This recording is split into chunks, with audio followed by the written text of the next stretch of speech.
Hendaknya engkau wahai saudaraku selalu berusaha membaikkan batin engkau sehingga menjadi lebih baik lagi daripada zahir engkau yang telah baik pula. Sebab batin seseorang adalah arah pandangan Allah Ta'ala, sedang zahirnya adalah batas terjauh pandangan makhluk. Setiap kali Allah Ta'ala menyebutkan hal-hal rahasia atau batiniyah dan nyata atau zahiriyah dalam kitab suci Al-Quran, ia mendahulukan penyebutan yang rahasia sebelum yang nyata. Demikian pula di dalam doa Rasulullah Shallallahu Alaihi Wasallam, Allahumma ja'al sarirati khairan min ala niyati waja'al ala niyati salihatan.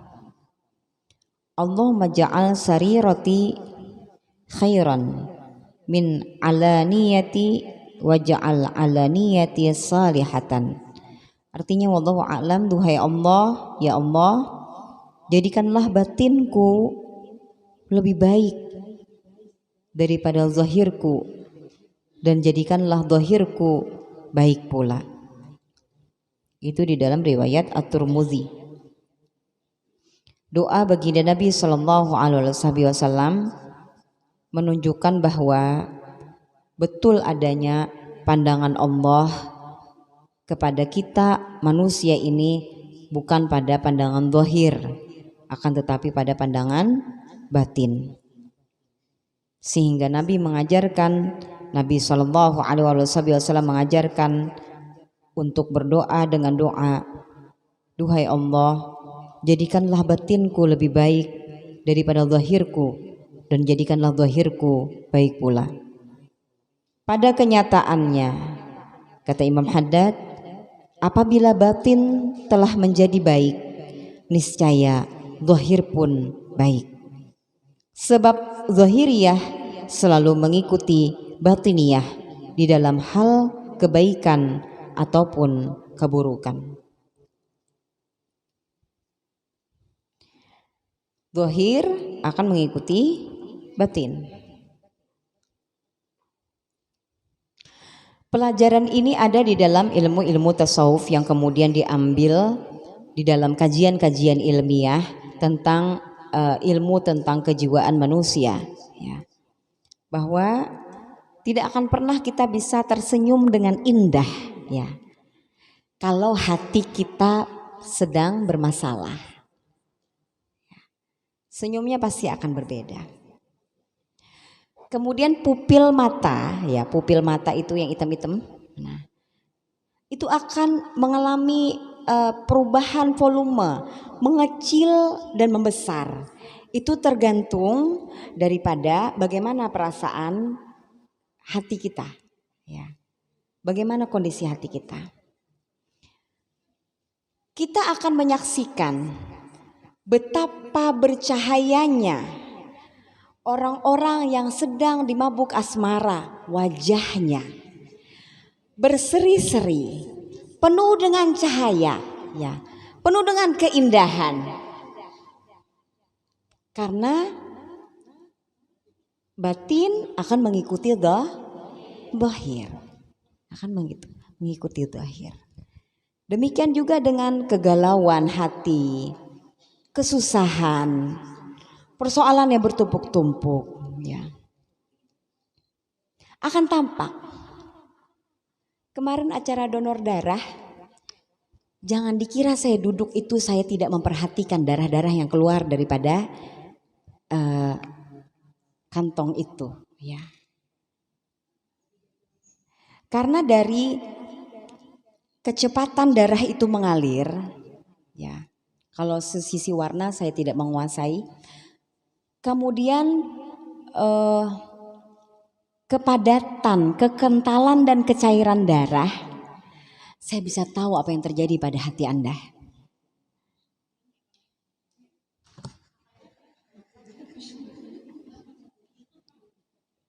Itu yang saya perhatikan betul, yang pasti yang agak bermasalah ya.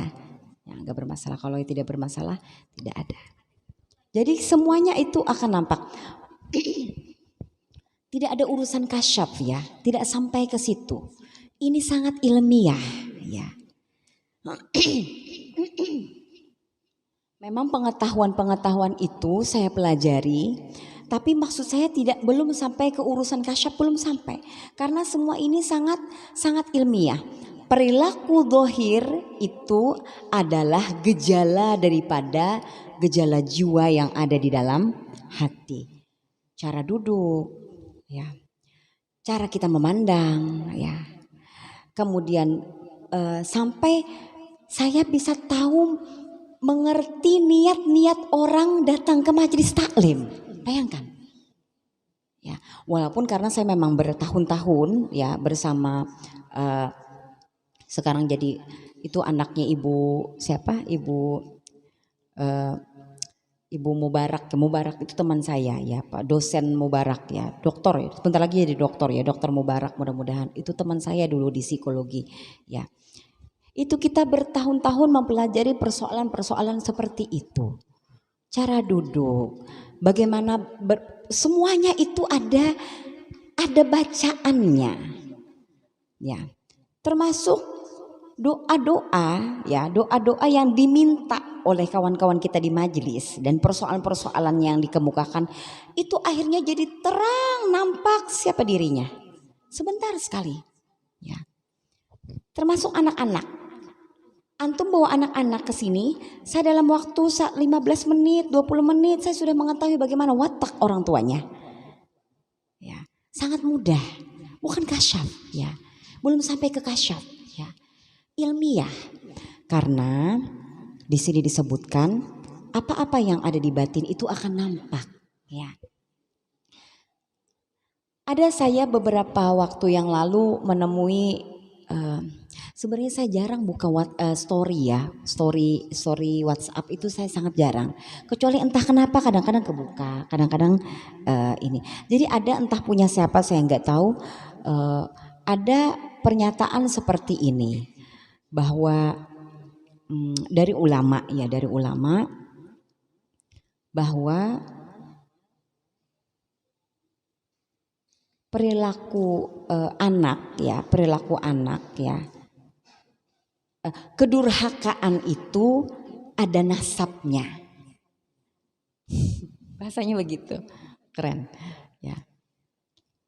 Kedurhakaan itu ada nasabnya. Saya langsung teringat apa-apa yang disampaikan oleh Al-Imam Abdullah bin Alwi Al-Haddad. Kalau setiap ibu-ibu atau bapak-bapak memiliki anak bermasalah ya, anaknya bermasalah, maka Imam Abdullah bin Alwi Al-Haddad memberikan solusi untuk memperbanyak doa Rabbi firli wali walidayya, meminta ampun kepada Allah dan mendoakan kedua orang tuanya. Gak ada hubungannya dengan anak tadi.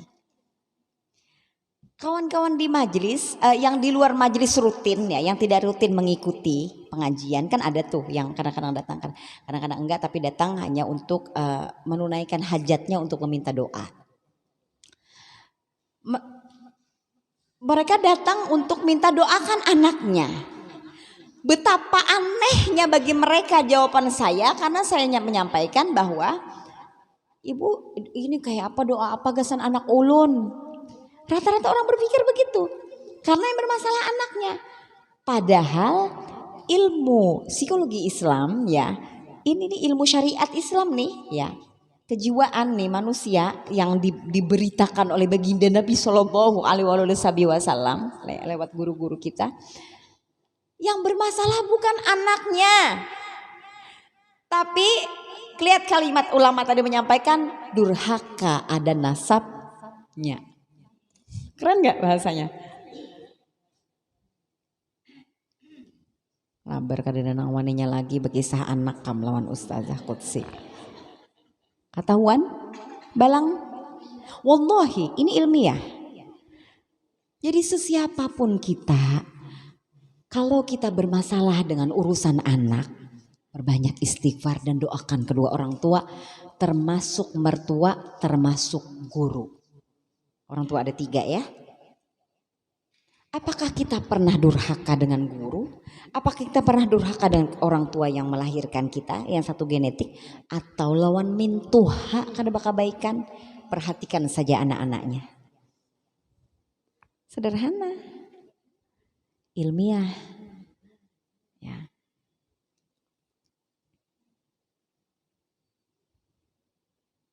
Tiga kali saya S2, belum juga di wisuda. Di 3 university ya. Di Universitas Gadjah Mada, di Unlam, dan di UIN Antasari.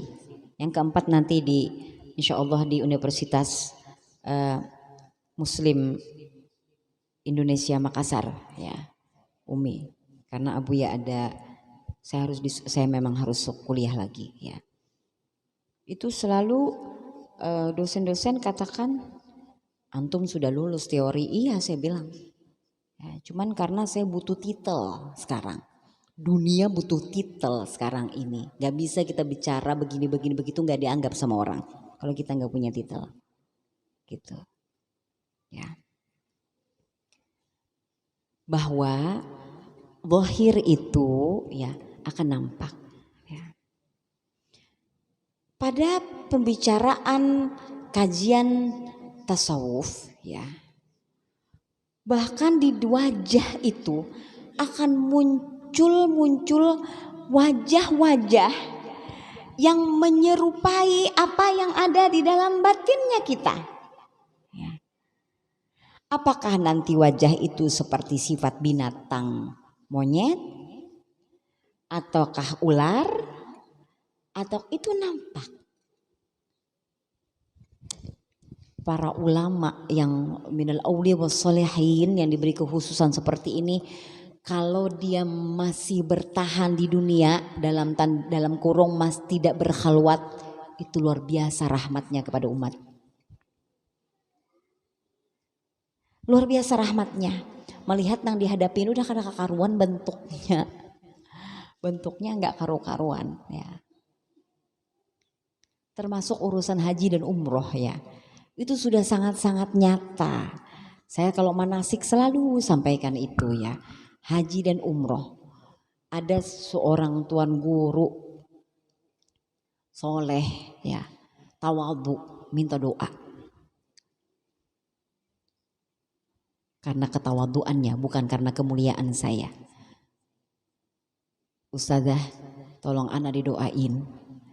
Biar dapat panggilan dari Rasulullah Sallallahu Alaihi Wasallam. Saya jawab, kalau antum cuma mau datang ke tanah haram, nggak dipanggil juga bisa datang. Di zaman ini, di zaman dari dulu ya sampai apalagi zaman sekarang, banyak orang yang datang ke tanah haram tapi tidak dipanggil oleh Rasulullah dan Rasulullah tidak akan pernah menemuinya. Tidak ada panggilan, tapi sampai ke tanah haram. Dia langsung Allah, dia bilang gitu. Ya karena akan dilihat ya duitnya dari mana, kaifiat tata cara dia berangkat seperti apa, ya itu akan dilihat detail sekali, ya kan nampak. Jadi mudah-mudahan kita semua yang berangkat haji dan umroh, yang mau berangkat haji dan umroh itu betul-betul memperhatikan urusan sedetil-detilnya supaya kita datang ke tanah haram, ke tanah baginda Nabi Sallallahu Alaihi Wasallam betul-betul karena panggilan Nabi, bukan karena nafsu. Datang ke tanah haram tapi bukan mendapat panggilan Nabi. Nabi enggak nampak, Nabi enggak keluar, tidak ada asarnya, tidak ada bekasnya ketika dia setelah datang haji ataupun umroh. Berkali-kali pun dia datang haji dan umroh, tidak ada asarnya. Kenapa? Karena tidak dijumpai oleh baginda Nabi Sallallahu Alaihi Wasallam. Buktinya di mana? Oh, karena pada saat cerita tentang haji di Padang Arafah itu ternyata banyak sekali manusia-manusia yang bukan Abdullah, tapi manusia-manusia yang sifatnya membawa sifat kebinatangan. Wajahnya itu bermacam-macam binatang, bentuknya macam-macam, hanya segelintir saja yang membawa gelar Abdullah, hamba Allah ya. Ngeri kalau tidak betul-betul belajar, mengerikan. Jadi nampak batin itu nampak di zahir. Telah bersabda baginda Nabi sallallahu alaihi wasallam radhiyallahu ankum, inna fil jasadi mudghatan idza salahat salaha biha sairul jasadi wa idza fasadat fasada sairul jasadi ala wahia al qalbu. Artinya wallahu alam, di dalam tubuh manusia terdapat segumpal daging. Apabila ia baik, baiklah seluruh tubuh karenanya. Dan apabila ia rusak, rusaklah seluruh tubuh karenanya. Inilah hati, al-qalbu ya. Riwayat Al-Bukhari dan Muslim. Dari Nu'man radhiyallahu an.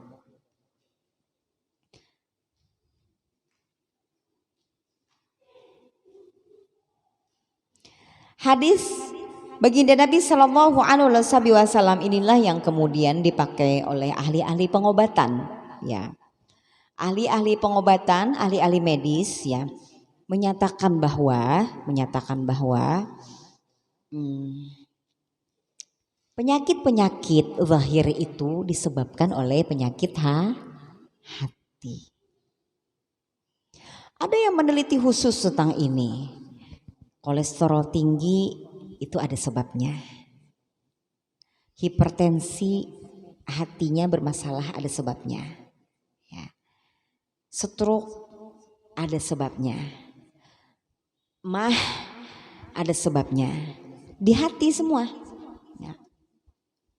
Karena mempengaruhi hormon-hormon di dalam tubuh yang kemudian ketika tidak terjadi keseimbangan di dalam tubuh itu maka muncullah satu penyakit. Dulu di televisi saya lupa namanya, ada Ustadz siapa ya? Dia orang Jogja, kita dulu sama-sama di Jogja. Dulu dia nggak terkenal ya, kita hanya di lingkungan Jogja aja gitu. Tapi kemudian tiba-tiba dia diliput oleh media TV. Saya dan kawan-kawan di akademik mengakui ini semua bukan sesuatu yang bagaimana-bagaimana, karena beliau mempelajari urusan ini. Oh ibu ada masalah sama anak, ada masalah sama ini, ada masalah sama ini gitu. Dan itu senyatanya seperti itu. Nah, mempengaruhi pada persoalan hatinya ya. Ada begitu.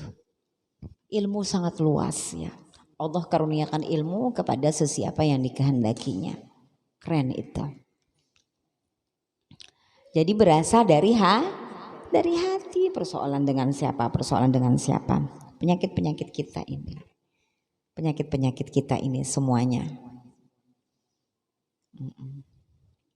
Jadi jar orang tua bahari jangan dimasukkan ke hati ya. Karena hati akan mempengaruhi zahir.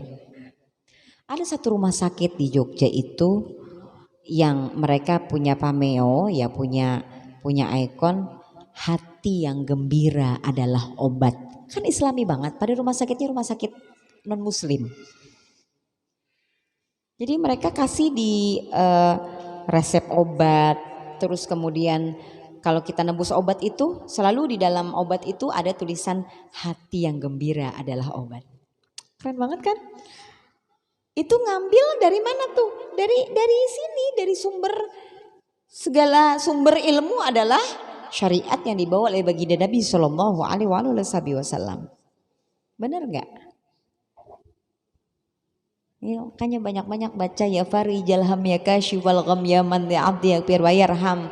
Peduli mau tumpuk-tumpuk masalah datang ya. Gak peduli. Kita selalu berpikir solusinya seperti apa. Yang terbaik seperti apa. Jangan fokus ke masalahnya. Kalau fokus ke masalahnya pusing ya. Ini solusi harus bagaimana nih? Oh ada masalah ini, oh solusinya seperti apa? Begitu berpikir yang cerdas ya. Begitu. Masalah, jangan fokus ke masalahnya, fokus ke solusinya apa. Solusinya bagaimana gitu. Kadang-kadang orang terlalu berpikir jelimet ya. Sehingga sibuk dengan segala macam komentar atas menyalahkan.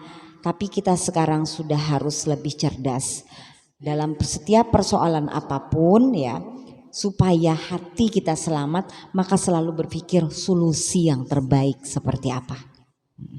Tentu syariat mengajarkan musyawarah ya.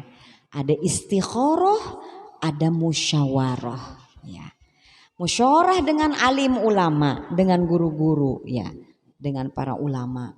Dan istikharah meminta petunjuk kepada Allah. Begitu setiap memutuskan apapun. Tidak dengan nafsu. Kalau kita sudah ditunjukkan sesuatu takdir, itu sudah ketentuan Allah, kita tidak akan lagi dipersalahkan atau menyalahkan diri kita sendiri. Karena ikhtiarnya sudah dilaksanakan. Ikhtiarnya musyawarah, ada istikharah selesai. Kita tidak akan dipersalahkan atas keputusan apapun. Kalau sudah ada istikharah dan musyawarah. Begitu. Ya hati ya. Kenapa di pengajian-pengajian, di pembacaan burdah, ratib, sekarang hadrah basaudan, maulid, itu ditaruh air itu air banyak ya. Air. Oh ternyata ada penelitian. Air, makanan-makanan yang dibacakan kalimat-kalimat thayyibah, mulukul air itu akan berubah menjadi sangat indah di dalam alat mikroskop yang khusus ya. Yang apabila air itu masuk ke dalam tubuh kita, sedangkan 80% lebih tubuh kita terdiri daripada cairan, kalau yang kita masukkan itu sesuatu yang baik, bukankah kita akan menjadi sehat? Bukankah apa yang kita makan, apa yang kita minum akan menjadi darah daging kita, dan itu akan berpengaruh terhadap kondisi hati kita. Iya, ada air pengajian. Ada tuh biasanya ada jamaah yang bawa galon aqua besar, dia punya 3 orang di rumah, dia bawa 3, dia bawa ada 4 orang, dia bawa 4 mah. Semuanya tiap hari dia ke majelis taklim dia bawa itu. Ya. Dia bawa air yang besar itu. Ya. Campur, bukan untuk apa-apa, untuk kesehatan lahir batin supaya kita beribadahnya lebih semangat. Itu 80% lebih tubuh kita terdiri daripada cairan. Dan apabila yang masuk itu adalah yang baik-baik. Makanya kemudian kalau memakani cucu, memakani anak ya yang masih muda-muda, ibu-ibu muda, tidak boleh kita sambil ngomel. Karena kadar gizinya, molekul gizi yang ada di dalam makanan dan minuman itu akan hancur. Dan masuk ke dalam tubuh anak tidak akan memberikan kesehatan pada diri anak. Tidak akan memberikan bekas apa-apa. Begitu. Biar tahu ya. Biar pintar semuanya. Biar cerdas ya. Jadi bagus bawa air ya. Air itu di apa namanya? Yang dibacakan ratib, maulid dan sebagainya. Shallu ala Nabi Muhammad. Hati ya. Jagalah hati, jangan kau nodai. Jagalah hati, lentera hidup ini. Jagalah hati, jangan kau kotori. Jagalah hati, cahaya ilahi. Itu benar tuh. Makanya di pondoknya Agim tuh namanya manajemen kalbu. Bagaimana cara kita mengelola hati kita agar senantiasa indah dan selamat. Karena Allah memandang pada batin, bukan pada dohir. Ketahuilah bahwa siapa saja orang yang mendakwakan, artinya ngejas ya, apa itu namanya, memberikan cap ya kepada dirinya, memberikan gelar kepada dirinya bahwa batinnya penuh dengan kebaikan. Aku nih hatiku nih kayak tupang, aku nih putih bersih, aku nih putih bersih. Kita yang mengaku, bukan orang lain yang menyatakan ya, kita mengaku ya, mencap diri kita bahwa diri kita baik, hati kita baik. Padahal zahirnya telah rusak akibat meninggalkan kewajiban sholat dia tinggalkan, kewajiban menuntut ilmu yang fardu ain dia tinggalkan ya, yang utama yang wajib-wajib. Puasanya dia tinggalkan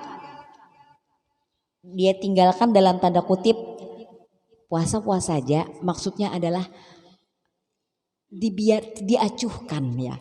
Puasa ini tidak puasa sesuai dengan ilmunya. Sholat tidak berilmu, puasa tidak berilmu ya.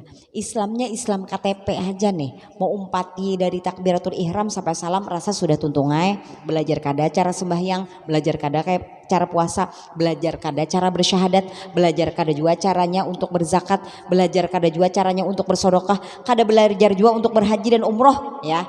Ya asal saja itu termasuk dalam bahasa saya meninggalkan kewajiban menuntut ilmu ya, untuk menyempurnakan ibadah-ibadah itu. Tapi dia katakan dirinya hatinya baik, bersih ya. Uluni tulus, uluni baik, uluni kayak apa lagi kayak gitu ya. Padahal dia tinggalkan, dia rusak zahirnya, dia tinggalkan kewajiban ketaatan nyata kepada Allah Subhanahu wa taala, maka sesungguhnya kata Imam Haddad dia adalah pendusta besar.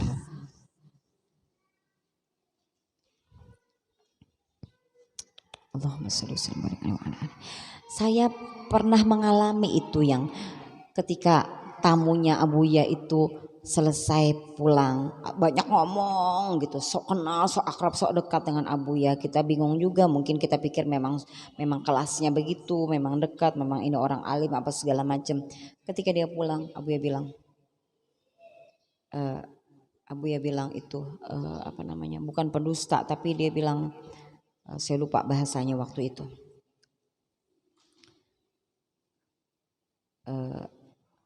Bukan pendusta, tapi yang di depan lain, di belakang lain itu apa namanya? Munafik. Munafik kabir kata Abuya gitu. Ngeri, nggak bisa nampak orang-orang kelas Abuya udah bisa lihat hati orang. Ya. Lihat hati orang. Kalau dia ngomong, kalau dia ketemu sama orang, kalau dia bilang Usia itu orang baik, dia ngomong orang baik. Itu siapa yang tamu yang kamu bawa tadi, temanmu tadi siapa tuh? Itu orang baik. Kalau dia orang nggak baik, Abuya pasti diam. Nggak ngomong nggak baik, tapi diam. Yang tamu-tamu saya yang saya bawa ya, gitu. Dia diam. Tapi kalau orang itu baik, dia ngomong baik. Dia orang baik Qudsi, dia baik. Dia orang soleh gitu, begitu. Allahumma shalli wa sallim wa barik ala alihi. Pendusta besar, dia bilang dia dirinya baik, dia sendiri mengakui, bukan orang lain yang mengakui ya. Dan siapa saja yang berlebih-lebihan di dalam membaikan zahirnya ya, berlebih-lebihan di dalam membaikan zahirnya dengan memperindah pakaiannya dan penampilannya serta mengatur ucapannya, gerak-geriknya, duduk dan tegaknya, berdiri dan berjalannya, sementara ia membiarkan batinnya dipenuhi perilaku buruk dan watak yang hina, maka orang itu termasuk kaum yang berpura-pura dan ahli riya. Riya ya. Berpura-pura baik, kata-katanya lembut, kata-katanya indah, tapi batinnya rusak. Itu orang yang berpura-pura kata Imam Haddad, yang berpaling dan menjauhi dari Allah Subhanahu wa taala. Naudzubillah min dzalik, tsumma naudzubillah min dzalik. Zahirnya aja dinampakkan sini baik, bagus pokoknya baik. Tapi hatinya ya, dia masih pelihara di batinnya itu watak yang hina, kata Imam Haddad, perilaku batin yang buruk, yang berprasangka buruk, yang mengata-ngatai orang, mengata-ngatai, mencela orang, memfitnah orang, merasa diri lebih baik daripada orang lain. Merasa diri lebih baik daripada orang lain itu sombong ya. Merasa diri lebih baik daripada orang lain itu satu kesombongan. Oleh sebab itu, wahai saudaraku, kata Imam Haddad, janganlah engkau menyimpan sesuatu yang sekiranya dilihat orang banyak akan membuat engkau merasa malu akibat menerima penilaian buruk mereka. Telah berkata seorang arif itu artinya orang yang kenal dengan Allah Subhanahu wa taala, orang yang bermakrifat kepada Allah. Ya. Orangnya makrifat, sifatnya namanya arif. Orangnya disebut makrifat. Ya. Seseorang tidak akan menjadi ahli sufi sejati sampai sekiranya semua isi batinnya dipamerkan di atas sebuah nampan dan dikelilingkan di pasar-pasar. Tidak ada satupun dari isi batinnya itu akan membuatnya merasa malu. Itu baru sufi sejati. Orang sufi itu maksudnya orang yang senantiasa membersihkan hatinya, membersihkan batinnya. Nah itu isi hati kita nih. Nah apa tadi isi hati tadi? Ada keindahan, ada keburukan. Kalau ada celaan, ada hinaan, ada sangka buruk, ada apa segala macam, ada sangka baik, ya. Ada pokoknya ada yang baik, ada yang buruk. Nah itu diandak ke dalam satu wadah, dianjung, dibawa, diperlihatkan ke orang banyak, dikelilingkan. Ini isi hati ulun. Nah, contohnya begitu ya, acihani ya. Isi hati saan ini di perumpamaan, dikeluarkan. Nah, kan yang tahu kita tidak banyak sebenarnya tahu isi hati kita kalau kita betul-betul tidak betul-betul belajar ilmunya ya. Dan yang lebih tahu isi hati kita itu guru kita sebenarnya ya.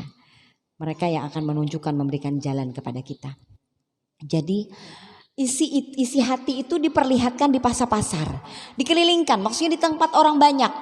Tapi tidak ada satupun yang membuat kita malu ketika itu disampaikan kepada orang. Maka itulah seorang sufi sejati. Kata Imam Abdullah bin Abi al-Haddad menukil daripada perkataan seorang yang bermakrifat kepada Allah. Kita tidak akan pernah bisa mengenali isi hati kita kalau kita tidak mengenal Allah dengan sesungguh-sungguhnya.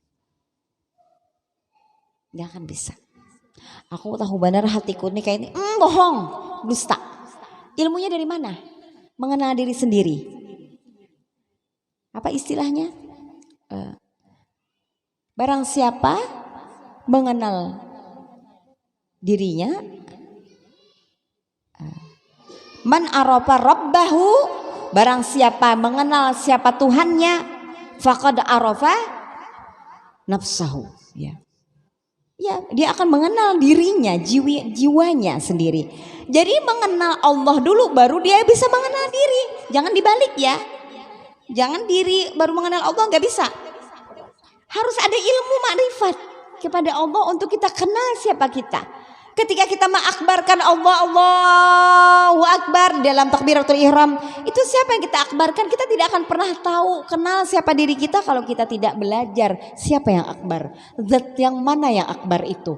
Kenapa diagungkan? Itu kan ada ilmunya. Ilmunya namanya ilmu tauhid, ilmu ma'rifatullah, ilmu usuluddin. Demi Allah, kita belum kenal siapa diri kita. Dusta kalau kita bilang aku begini, ulun tuh begini. Enggak, belum sampai ke situ. Belum sampai. Ya. Kita kalau bicara begitu di depan para alim ulama, orang-orang soleh, mereka hanya senyum. Mereka bilang inilah orang bodoh. Ya kan? Kelihatan bodohnya kita ketika kita bilang kita kenal siapa diri kita. Sehingga kalau apa-apa karena kita merasa sudah kita ini bodoh ya. Kalau kita betul-betul dalam proses ma'rifatullah, mengenal Allah, segala sesuatu bertanya kepada guru kita. Ngaran ditakuni. hendak kawin ditakuni, hendak beisi anak ditakuni, hendak bulah rumah betakun lawan guru, di mana guru tanahnya yang baik, apanya, karena tidak tahu, ketidaktahuan kebodohan kita semuanya seperti itu. Ya, kita tidak kenal siapa diri kita. Sekali lagi, kita belum kenal siapa diri kita sesungguhnya karena kita belum belajar sungguh-sungguh ilmu ma'rifatullah. Jelas ya? Jelas ya? Gak kenal kita. Ya, belum kenal. Kecuali kita betul-betul belajar ya. Dibimbing betul-betul oleh guru kita. Ya, Allahumma shalli wa sallim wa barik alaih. Bersama dengan ma'as siddiqin ya, dengan orang-orang wali-wali Allah Subhanahu wa taala yang memiliki tingkat keyakinan yang sudah puncak di atas sudah. Itu Acihani dipamerkan isi hati di orang banyak sampai kita semuanya dikeluarkan tuh. Nah, apakah kita pernah begini sama orang, begitu sama orang, apakah kita pernah memfitnah orang, itu semuanya dikeluarkan tuh. Nah, kita tidak ada malu lagi, artinya bersih tuh, semuanya adalah keindahan yang kita perlihatkan kepada orang-orang. Nah, itulah sesungguhnya orang yang senantiasa mensucikan hatinya. Di mana orang belajar mensucikan hati, namanya ilmunya tasawuf. Jelas ya? Tidak ada lagi rasa malu ketika isi hatinya dipertunjukkan, diperlihatkan kepada orang banyak. Kalaupun engkau tidak mampu menjadikan batin engkau lebih baik daripada zahir engkau, maka setidak-tidaknya engkau harus menyamakan keduanya. Kayak apa caranya menyamakan keduanya antara zahir dan batin? Dengan demikian caranya adalah kepatuhan engkau kepada Allah. Taat ya. Berusaha taat terus kepada Allah. Penghindaran diri dari larangannya, menjauhi nang kada boleh, nang kada boleh, nang kayak apa nang taat, kayak apa nang harus kita hindari. Tidak akan pernah juga kita tahu tanpa kita belajar ilmunya. Pengagungan engkau terhadap aturan-aturannya ya, serta kesegeraan engkau menuju keridaan Allah Subhanahu wa ta'ala ya, segera untuk mendapatkan ridho Allah. Kayak apa makna ridho ini tadi? Belajar ridho Allah tuh di mana datangnya? Kalau bibinian lewat laki datangnya, kejar bagaimana caranya mendatangkan ridho suami.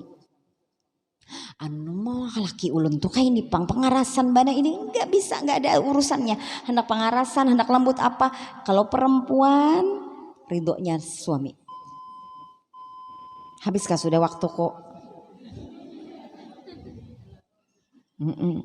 Ya, di mana ridho orang tua? Termasuk mintuha. Sekian banyak orang bermasalah dengan mertua ya. Allahumma shalli wa sallim wa barik. Enggak akan pernah bisa aman, nyaman, bahagia kehidupan kalau bermasalah dengan tiga orang tua ini. Guru, orang tua yang melahirkan, dan mintuha. Jangan bermimpi hidupmu akan penuh dengan keberkahan.